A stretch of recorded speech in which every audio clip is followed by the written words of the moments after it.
ସମୟ ବଢି ବଢି ଚାଲିଛି। ସେ ଲୋକଟା ମତେ ଧୋକା ଦେଇଦେବନି ତ? ଆପଣ ଯେମିତି ଅଜବ ମଣିଷ, ଆପଣଙ୍କ ଜିଦଟା ବି ଅଦ୍ଭୁତ। ଆପଣଙ୍କୁ କଣ ବୁଝେଇ ହେବ? ତୁ এই সময় মতে উপদেশ দেওয়ার চেষ্টা কর না। ইমিডিয়েট সে লোক পাখু ফোন কর। যদি মতে ধোকা দিয়ে তাহলে তাকে মু শুট କରିଦେବି। अयो सारे ए मु आपण ପାଇଁ ଗନ୍ଧ ମାଦନ ପର୍ବତ ଟେକି ଆଇଲି। ଏ ମତେ ସୁଟ୍ କରିବେନି ତ ଆଉ କଣ? ଆଜିକାଲି ଯୁଗ ଖରାପ ଆଉ। ସେ ଲୋକଟା କୁଆଡେ ଗଲା? ଓହୋ ଆପଣ ଏତେ ବ୍ୟସ୍ତ ହଉଛନ୍ତି କଣ ପାଇଁ କହିଲେ? ତା ବ୍ୟବସ୍ଥା ମୁଁ କରିଦେଇଛି ଆଜ୍ଞା। ଇରେ ବାପା ଗୋବିନ୍ଦ, ଆ ବାପା ଭିତରକୁ ଆ। ଆଜ୍ଞା ନମସ୍କାର। ନମସ୍କାର। ତମ ନା ଗୋବିନ୍ଦ? ଆଜ୍ଞା। ମୋ ପ୍ରସ୍ତାବରେ ଏକମତ? ଆଜ୍ଞା ମୁଁ ଏକମତ। ବଞ୍ଚି ଥାଉ ଥାଉ ମରିବାକୁ ରାଜି ତ? ଆଜ୍ଞା ମୁଁ ତ କେବେଠାରୁ ମରି ସାରିଛି। ଆଉ ଆପଣ ଏଇଠି ଯାହାକୁ ଦେଖୁଛନ୍ତି ସେଇଟା ଗୋଟେ ଅଧା ଜଳ ମୁର୍ଦାର ବାବୁ। ଯାହା ଲାଗୁଛି ଏ କାର୍ଯ୍ୟ କରିବାକୁ ତମକୁ ବାଧ୍ୟ କରୁଛି। ମୋ ଭାଗ୍ୟ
ନିଜ ପରିବାର ସାମାନ୍ୟ ଆବଶ୍ୟକତା ବି ପୂରଣ କରିପାରେନି।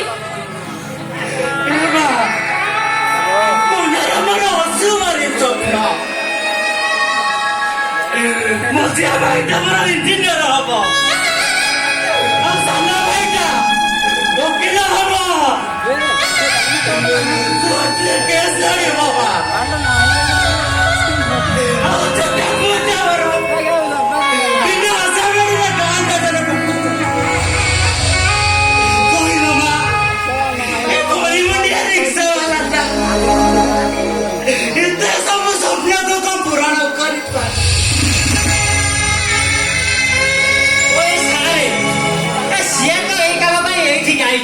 ମୁଁ ଦେଖୁଛି ଆପଣ ମାନେ କଥାଟାକୁ ଗୋଳେଇ ଘାଟି କରୁଛନ୍ତି। ସବ ବାହକ ମାନେ ପ୍ରସ୍ତୁତ ଅଛନ୍ତି। ଆଜ୍ଞା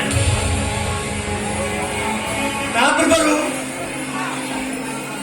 ଶୁଣିଲ ଗୋବିନ୍ଦ, ତୁମ ସବ ଶ୍ମଶାନ ଘାଟିରେ ପହଞ୍ଚିଲା ପରେ ତୁମେ 1 ବର୍ଷ ପାଇଁ ପରେ ହଜିଯିବ।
ଆଜି ନବକି ଲକ୍ଷ୍ୟ ପୂରଣ ପାଇଁ ଗୋଟେ ନୂଆ ରାସ୍ତା ଦେଖିବ।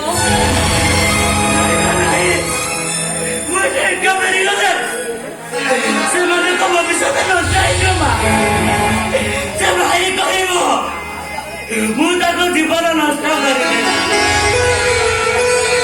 ଛୋଟ ପୁଅଟା ଆମର ଗାଁ ଦାଣ୍ଡରେ ବାଟ ଚାଲିପାରେ ସବୁବେଳେ ଆଶା ବାଡ଼ି ଧରି ରହିଛି।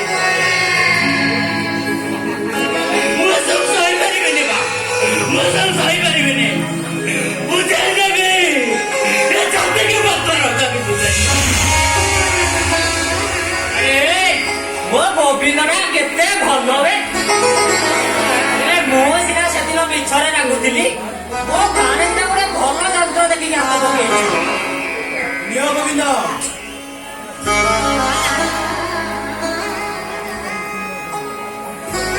ବାର ଲକ୍ଷ ଟଙ୍କାରେ ଅଛି।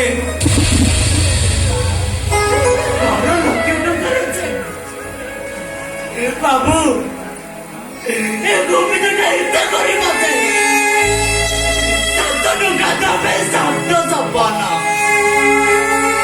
12 ଲକ୍ଷ ଟଙ୍କା ମୁଁ ଚାରି ଦେଖିଲା ବେଳକୁ ମତେ ଲାଗୁଛି ମୁଁ ଏମିତି ସ୍ୱପ୍ନ ଦେଖୁଛି। ବାବୁ ଗୋଟେ କଥା କହିବି ବାବୁ, ମୋ କଥା ରଖିଲେ ବାବୁ। ବାବୁ ଆପଣ ମାନେ ବାହାର ଲୋକ, ଏତେ ଗୁଡ଼ାଏ ଟଙ୍କା ଆପଣ ମାନଙ୍କ ଦିନରେ ଦେବାକୁ ମତେ କାହିଁକି ଟିକେ ଭରସା ପାଉନି। ମୋ ଘର ଲୋକ କାହାକୁ ଟିକେ ଖବର ଦିଅନ୍ତେନି। ଆରେ ସେଟା ମୁଁ କଣ ବାକି ରଖିଛି। ଏଇ ବାପା ଗୋବିନ୍ଦ, ଏଠି ଶବ ବାହକ ମାନେ ଆସିଲେଣି ବାପା।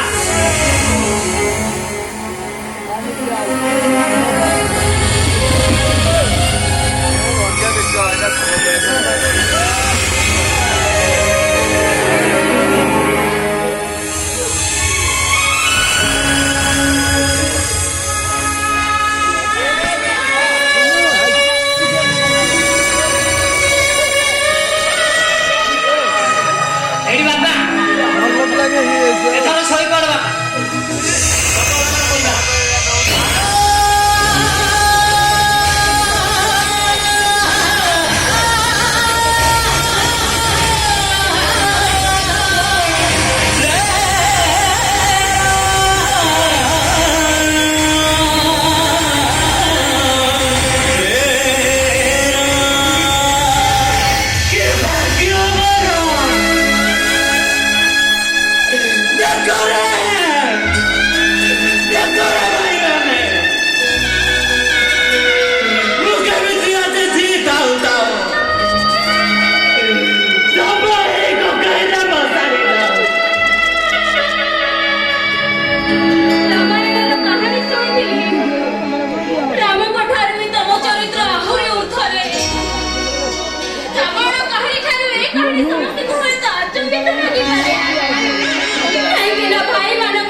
ପ୍ରତି ଅଧା ତମର ଯୋଉ ସପୋର୍ଟ କଲେ ଦଉନ ସେଇଟା ଗୋଟେ ଦେଇଥା ଝିଅଟା ଦେଇଥା ଶବ ହଁ ନିଜ ଭାଇମାନଙ୍କୁ ମଣିଷ କରିବାକୁ ସେ ଲୋକଟା 12 ଲକ୍ଷ ଟଙ୍କାରେ ଡାଡିଙ୍କ କଣ୍ଡିସନରେ ରାଜି ହେଇ ମଶାଣି ଗଲା କିଏ ସେ ଲୋକ ଗୋବିନ୍ଦ ରିକ୍ସା ବାଲା ଗୋବିନ୍ଦ ରିକ୍ସା ବାଲା ଭାଇ ଓ ମାଇ ଗଡ୍ ପ୍ରଭୁ ତମେ କଣ ସେ ଲୋକଟାକୁ ଆଗରୁ ଜାଣିଥିଲ ନାଇଁ ଜାଣିନି କିନ୍ତୁ ଏସବୁ ଗାଡ଼ି ଶୁଣି ସାରିଲା ପରେ ସେ ଲୋକଟାକୁ ଦେଖିବାକୁ ମୋର ଭାରି ଇଚ୍ଛା ହଉଛି ପ୍ରୀତି ନାଇଁ ନାଇଁ ତମେ ବଡ ଘରର ପୁଅ ତମେ ସେଠିକି ଗଲେ ତମ ଭାଇ ତମ ଉପରକୁ ରାଗିବେ ତମ ଭାଉଜ ତମକୁ ଗାଧେଇବାକୁ କହିବେ ଭଲ ହବ ତମେ ସେଠିକି ନ ଯିବାଟା ଯିବିନି କେମିତି ପ୍ରୀତି ଯୋଉ ଲୋକଟା ସାମାନ୍ୟ କେଇଟା ଟଙ୍କା ପାଇଁ ଏତେ ନିଚ କାମ କରିବାକୁ ପଛ ଘୁଞ୍ଚା ଦେଲାନି ସେ ଲୋକଟାକୁ ଦେଖିବା ମୋର ନିହାତି ଦରକାର ନିହାତି ଦରକାର ତମେ ସେଠିକି ଗଲେ ବଡ ଛୁଆ ହବ ଆଉ ଛୁଆ ହେବି ଦର୍ଦ ପାଲଟି ଯିବିନି ମୁଁ ଗୋଟେ କଥା ବୁଝିପାରୁନି ସେ ଲୋକଟା ପ୍ରତି ତମ ମନରେ ଏତେ ଘୃଣା କାହିଁକି ସେ ଘୃଣା ପାତ୍ର ତାକୁ ଘୃଣା କରିବା ଉଚିତ ନାଇଁ ପ୍ରଭୁ ସେ ଘୃଣାର ପାତ୍ର ନୁହେଁ ପ୍ରଭୁ ତାଙ୍କୁ ସେଲ୍ୟୁଟ କର ସେ ଗୋଟେ ନିଃସ୍ୱାର୍ଥପର ମଣିଷ ଯିଏ ନିଜ ଭାଇଙ୍କ ପାଇଁ ଯିଏ ଥାଉ ଥାଉ ସବୁ ହବାକୁ ବି ପଛେଇଲାନି କିଏ ପାରିଲା ନିଜ ଭାଇମାନଙ୍କ ପାଇଁ କି ଟଙ୍କା ନେଇ ଭଲ କରିଛି ମୁଁ ସେ ଲୋକଟାକୁ ଉଚିତ ଦେବା ମାଗି ପ୍ରୀତି ମୁଁ ସେ ଲୋକଟାକୁ